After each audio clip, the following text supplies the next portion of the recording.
May 12, 1989. President Bush invites the Soviets to join World Order. Speaking to the graduating class at Texas A&M University, Mr. Bush states that the United States is ready to welcome the Soviet Union back into the world order. 1989. Carl Bernstein's Woodward and Bernstein of Watergate fame book Loyalties, a Son's Memoirs published.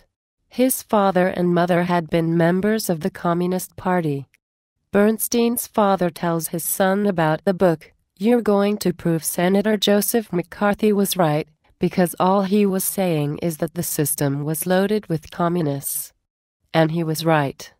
"I'm worried about the kind of book you are going to write and about cleaning up McCarthy. The problem is that everybody said he was a liar. You're saying he was right. I agree that the party was a force in the country." 1990. The World Federalists Association faults the American press. Writing in their summer/fall newsletter, Deputy Director Eric Cox describes world events over the past year or two and declares, "It's sad but true that the slow-witted American press has not grasped the significance of most of these developments. But most Federalists know what is happening. And they are not frightened by the old bugaboo of sovereignty." September 11, 1990. President Bush calls the Gulf War an opportunity for the New World Order. In an address to Congress entitled Toward a New World Order, Mr. Bush says, "The crisis in the Persian Gulf offers a rare opportunity to move toward an historic period of cooperation. Out of these troubled times, a new world order can emerge in which the nations of the world, East and West, North and South, can prosper and live in harmony.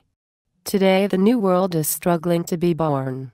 September 25, 1990. In an address to the UN, Soviet Foreign Minister Edward Shevardnadze describes Iraq's invasion of Kuwait as an act of terrorism that has been perpetrated against the emerging New World Order.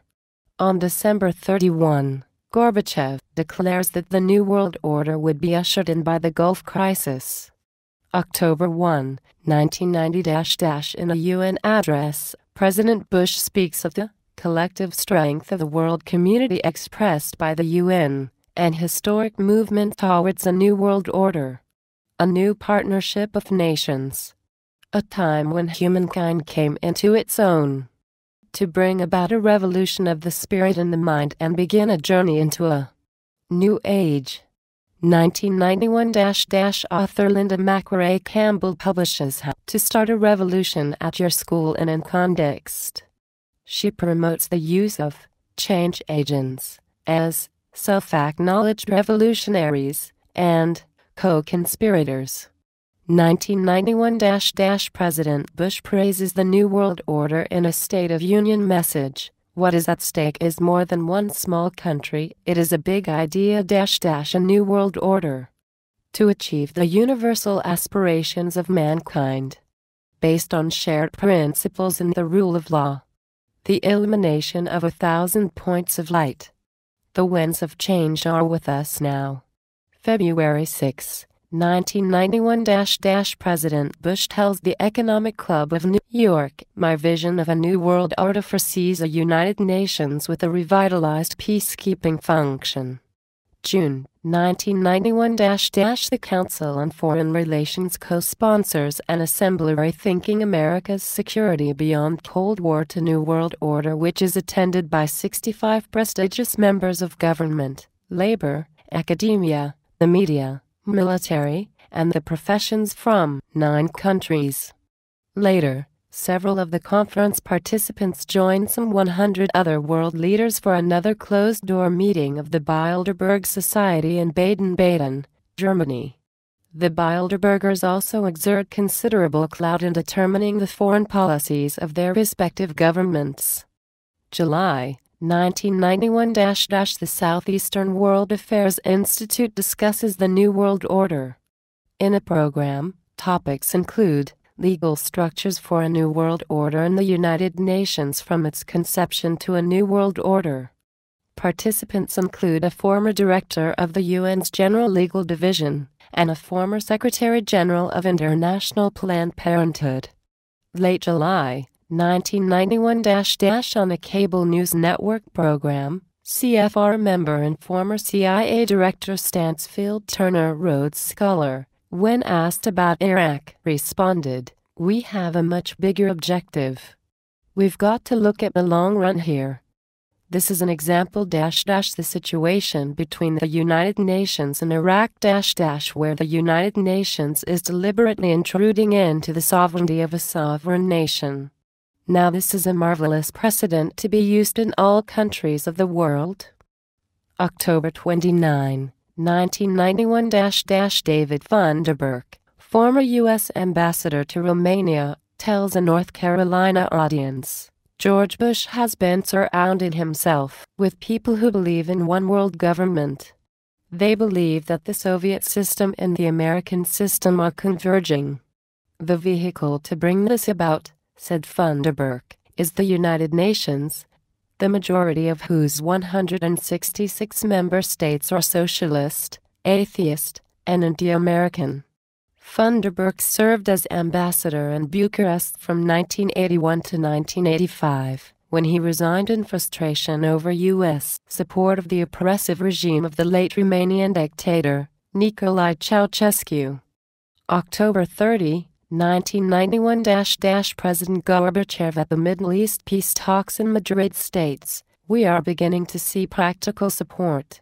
And this is a very significant sign of the movement towards a new era, a new age. We see both in our country and elsewhere ghosts of the old thinking.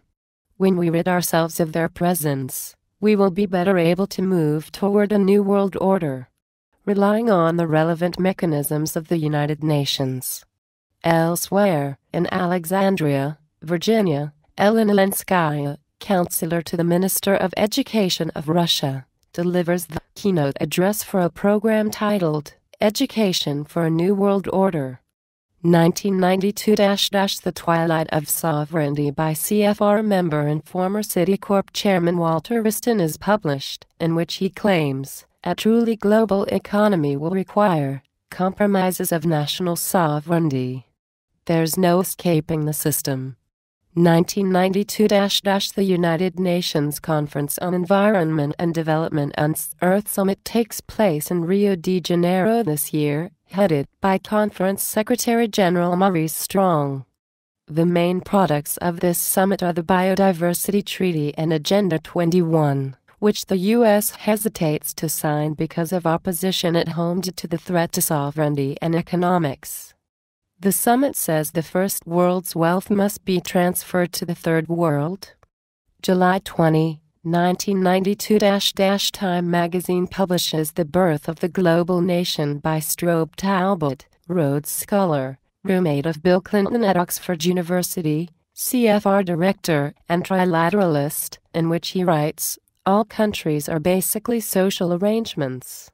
No matter how permanent or even sacred they may seem at any one time, in fact they are all artificial and temporary.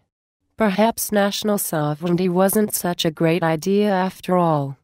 But it has taken the events in our own wondrous and terrible century to clinch the case for world government." As an editor of Time, Talbot defended Clinton during his presidential campaign.